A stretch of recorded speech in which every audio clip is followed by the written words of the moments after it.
Good morning friends.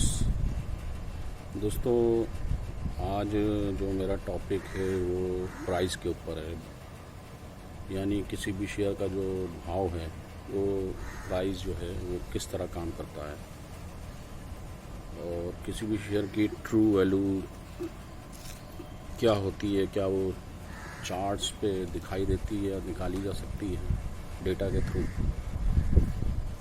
तो दोस्तों, इससे पहले मैं इन सवालों पर दोस्तों, जब भी कोई शेयर लिस्ट होता है तो वो शेयर मार्केट में आने के बाद एक इंडिपेंडेंट एंटिटी या एक तरह से इंडिपेंडेंट एक प्रोडक्ट होता है जो बायर और सेलर के अकॉर्डिंग चलता है। और दोस्तों, जो किसी भी शेयर का प्राइस जो है वो काम करता है, एक मेरा जो एक्सपीरियंस है मैं उसके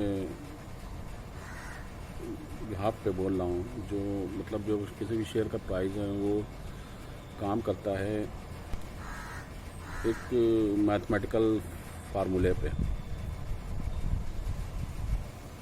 और मैं तो सबसे पहले तो मैथमेटिकल फार्मूले पे काम करता है, दूसरा फिर काम करता है बायर और सेलर के ऊपर। मैथमेटिकल फार्मूला इसलिए बोल रहा हूँ तो अगर आपने कभी देखा होगा कि हम मार्केट डेप्थ एक चीज़ जानते हैं, जो ऑर्डर्स लगे होते हैं, कभी कभी बायर ज़्यादा होते हैं उसके बाद भी प्राइस गिर रहा होता है, और कभी कभी सेलर ज़्यादा होते हैं उसके बाद भी प्राइस बढ़ रहा होता है। तो इसलिए मैं पहले बोल रहा हूँ कि पहला जो एक है कंसेप्ट वो मैथमेटिकल फार्मूला है, तो उसके बेस पे वो काम करता है। प्राइस किसी भी शेयर का आप ले लीजिए, उस शेयर पे उस प्राइस के बाद, उस फार्मूले के बाद बायर और सेलर के आने मतलब एक्सटर्नल फैक्टर पे काम करता है वो प्राइस।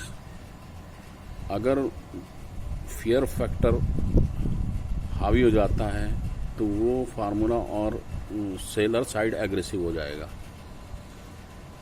अगर ग्रीड फैक्टर हावी हो जाता है यानी बायर हावी हो जाता है उस प्राइस उस शेयर पे, तो वो शेयर बुल साइड हावी हो जाएगा वो फार्मूला। तो इसको एक एग्जाम्पल से समझते हैं। देखिए, तराजू देखा है? तराजू की अगर हम कहें, जो तराजू होता है, अगर हम कहें उसकी फेयर वैल्यू क्या है, जो तराजू की फेयर वैल्यू होती है, जब आप कहीं तौलने जाते हैं कोई चीज़ तो आप कहते हैं कि तराजू पहले सही करो, यानी उसको 0 पॉइंट पे लेके आओ, उसकी फेयर वैल्यू 0 है। तो 0 पॉइंट उसकी फेयर वैल्यू है तराजू की। जैसे ही एक्सटर्नल दो धड़े हैं तराजू में, दो तरफ पल्ले होते हैं, एक तरफ आप इसी से एग्जाम्पल समझिए, एक तरफ बायर हैं एक तरफ सेलर हैं। अब तराजू पे जिसका पल्ला भारी होगा उस तरफ वो झुकेगा। तो यानी अगर बायर ज़्यादा हैं तो बायर की तरफ जाएगा और सेलर ज़्यादा है तो सेलर की तरफ जाएगा। लेकिन फेयर वैल्यू सही पता होनी चाहिए, कि ऐसा तो नहीं कि फेयर वैल्यू में ना हो, यानी तराजू का सही होए ना, आप एक तरफ रख रहे हैं उसके बाद भी वो सही बढ़ नहीं रहा है, दूसरी तरफ झुक नहीं रहा है। तो फेयर वैल्यू का पता होना सबसे पहले ज़रूरी है। तो ये मैंने एग्जांपल आपको दिया कि तराजू की तरह ये प्राइस काम करता है। तो सबसे पहले किसी भी स्टॉक की अगर आपको फेयर वैल्यू पता चल जाए तो वो कहते हैं ना कि यार ये इसमें बायर तो हैं लेकिन ये स्टॉक गिर रहा है। वजह ये है कि जो लोग ख़रीद रहे हैं वो फेयर वैल्यू पे नहीं ख़रीद रहे हैं। अभी उसकी फेयर वैल्यू आई नहीं है। देखिए, अगर फेयर वैल्यू पे स्टॉक खड़ा है, यानी ना बायर के फोर्स उस पर काम कर रहा है उस वक्त, ना सेलर का फोर्स उस वक्त काम कर रहा है उस पर, यानी अगर फेयर वैल्यू पे खड़ा है तो अगर छोटा रिटेलर भी एज ए बायर आएगा तो वो स्टॉक ऊपर की तरफ भागने लगेगा, या छोटा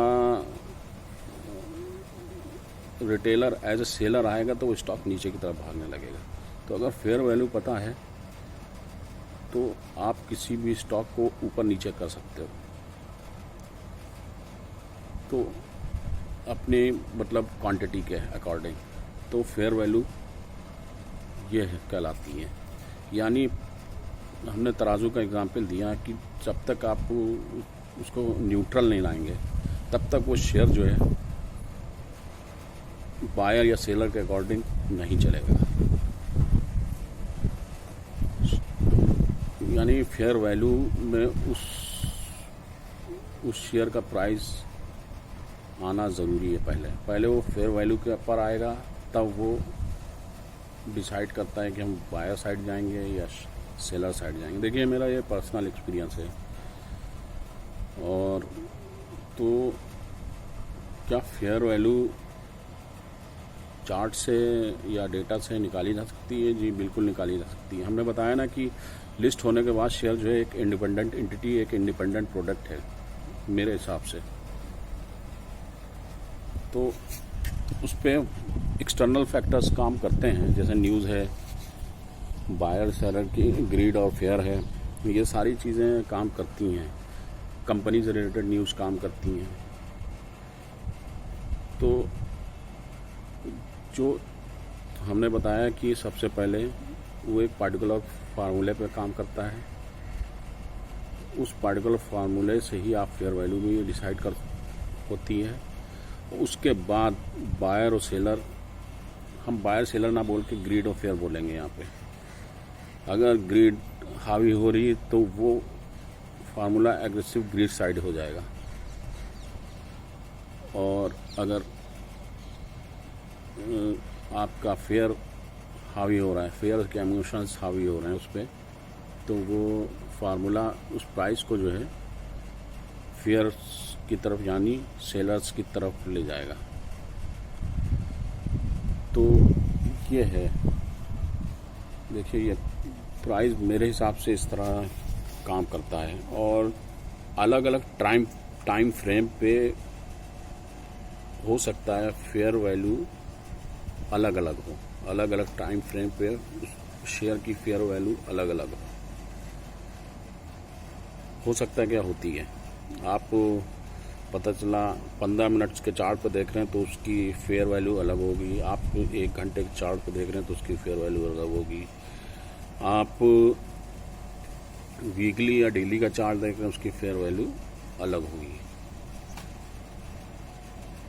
तो यही वजह है कि पता चला आपको डे के चार्ट पे बुलिश दिख रहा है, लेकिन आपने इंट्राडे के टाइम फ्रेम पे लगा के काम किया और लॉस हो गया आपको। तो फेयर वैल्यू पता होनी चाहिए, और ये चेंज होती रहती है, क्योंकि एक्सटर्नल फैक्टर यानी बायर और सेलर तो के अकॉर्डिंग ही चेंज होती है, लेकिन वो एक पार्टिकुलर फार्मूले पे बेस्ड है पूरी, तो ये चेंज होती रहती है। तो दोस्तों, चार्ट से आप फेयर वैल्यू अगर आपको फेयर वैल्यू पता चल गई तो आप चेक कर सकते हैं कि कितनी क्वांटिटी डालने पे किधर जा रहा है या कितनी क्वांटिटी हटाने पे किधर जा रहा है। तो फेयर वैल्यू अगर पता चल जाए तो आपको के अकॉर्डिंग वो स्टॉक काम करता है। तो दोस्तों, उम्मीद है आपको हमारी ये वीडियो पसंद आई होगी।